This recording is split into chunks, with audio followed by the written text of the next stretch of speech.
So I got an email from Diane. Wait, I guess I should back up a little bit. Hello, everyone. I'm Lloyd Dobler. Yeah, that Lloyd Dobler, the boombox guy from Say Anything, and I have somehow bounced out of fiction land and am intersecting with Trumplandia in real time. I'm alive and well and very human. I'm a middle-aged dissident and a kind of spiritual guide in training, broadcasting mixtapes of sacred refusal and midlife mischief from the burned-out cassette deck of the multiverse, straight into the algorithmic hellscape of late-stage everything. Because this is the podcast you didn't know you needed until you found it. Am I right or am I right? So anyway, yeah, Diane Court emailed me the other day. And no, we're not together, haven't been for decades. We broke up in London back in '92. She took the latter. I took the scenic route through disillusionment, protest camps, and approximately 3,000 unpublished blog posts. But every so often, she reaches out. And it seems like she's been listening to this podcast, The Tao of Lloyd, and she's not happy. Her email subject line was simple. 2 things, it said. The first part, it wasn't small talk. In responding to the episode called The Generation X Manifesto, Diane writes, quote, Lloyd, you said our hippie parents almost stopped the machine, but my dad didn't even try. He stole from the people he was supposed to care for, residents in a retirement home who trusted him.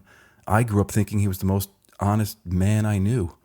I wrote my college essays about him. I used to believe he was my moral compass. So no, I didn't grow up on Pop-Tarts and protest songs. I grew up on learning that sometimes love is the reason you don't see the truth until it ruins everything. And Lloyd, your parents were in the military. They were the fucking machine. So get your daddy issues in check.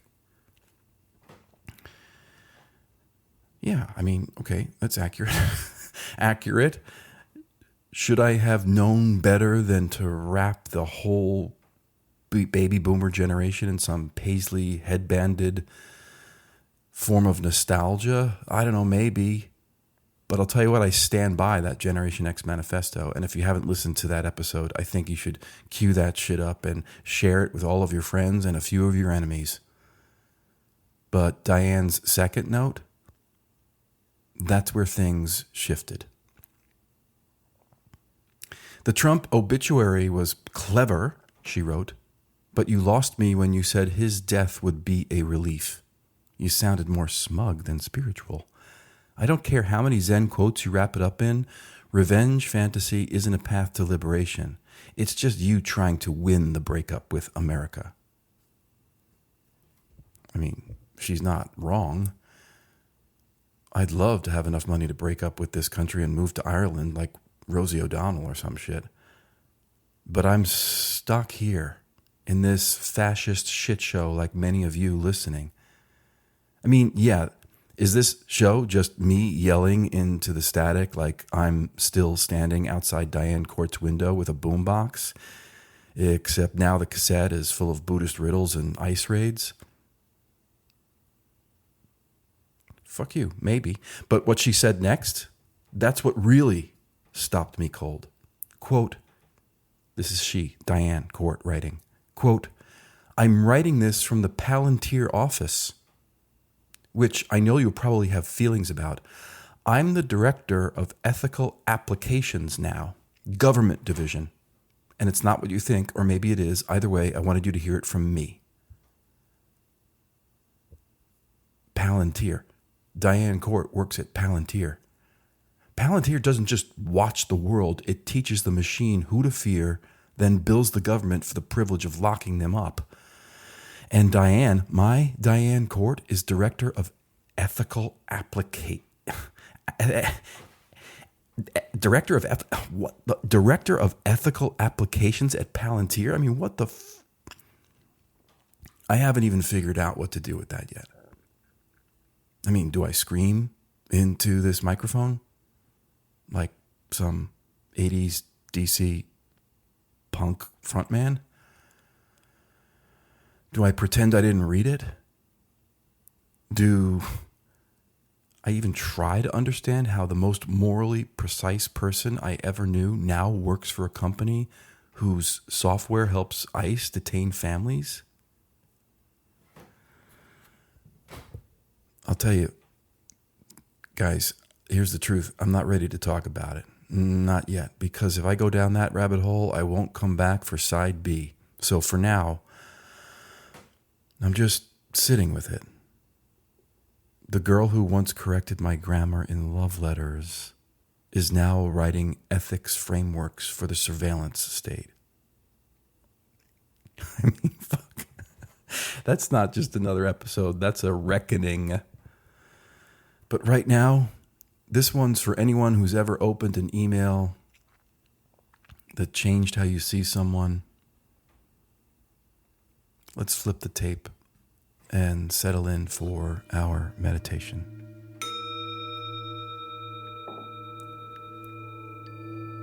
All right. Close your eyes and think about your high school sweetheart. Maybe they didn't even know. Maybe it's the one you only secretly loved. Where are they now?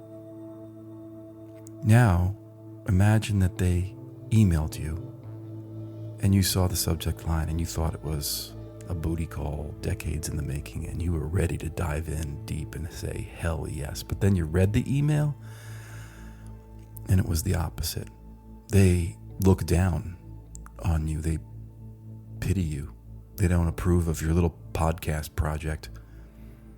So today's meditation is for when your ex, the one who saw the best in you, sees you now and is not impressed.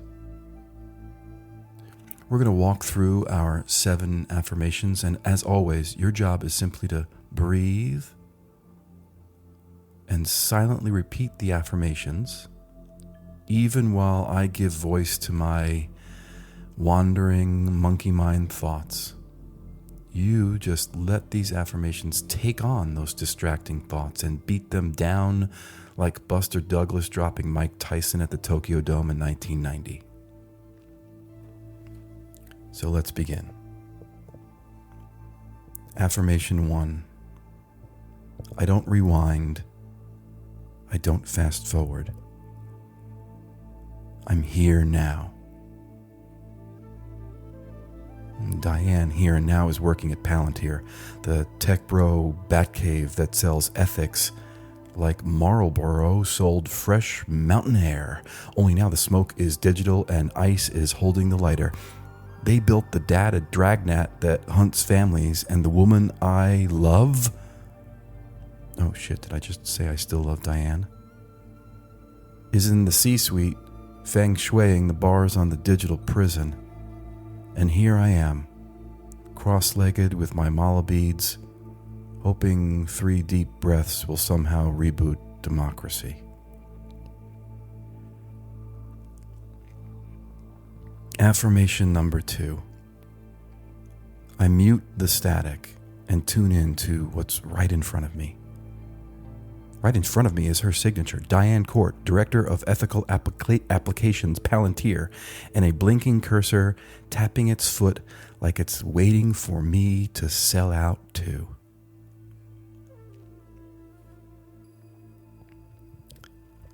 Affirmation number 3. I sit still even when my brain sounds like a dial-up modem. And today it does. It's dialing the past, the future, and a folder called What the Hell Happened to Us? The loading bar is stuck at 99%. The cursor's spinning that magical circle of death.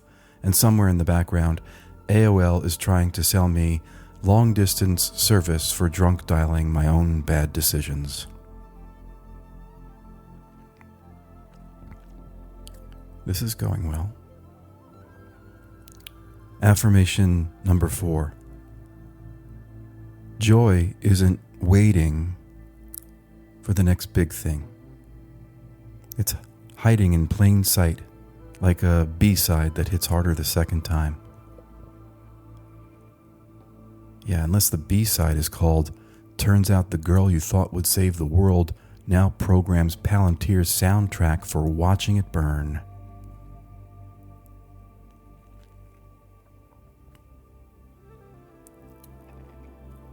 Affirmation number 5. I don't need to be remastered. I'm here, full of hiss and heart, doing my best. What if my best is just a podcast that preaches resistance while she's out there ethically optimizing predictive policing? Affirmation 6. I practice kindness. Being kind to others is being kind to myself. Even when others are writing for AI guidelines for state power, you know, the kind of bedtime stories you read to Skynet so it grows up to be a nice fucking fascist. Affirmation 7. I'm confident, I'm grounded, I'm here now. Except confident today feels like cosplay, and grounded is a stretch where my entire worldview just got drop-kicked by someone who once kissed me behind a Clash poster.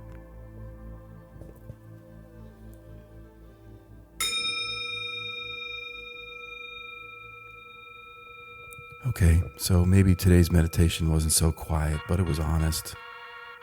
And honesty, like heartbreak, is a kind of presence. Next episode, we're going to talk about Palantir.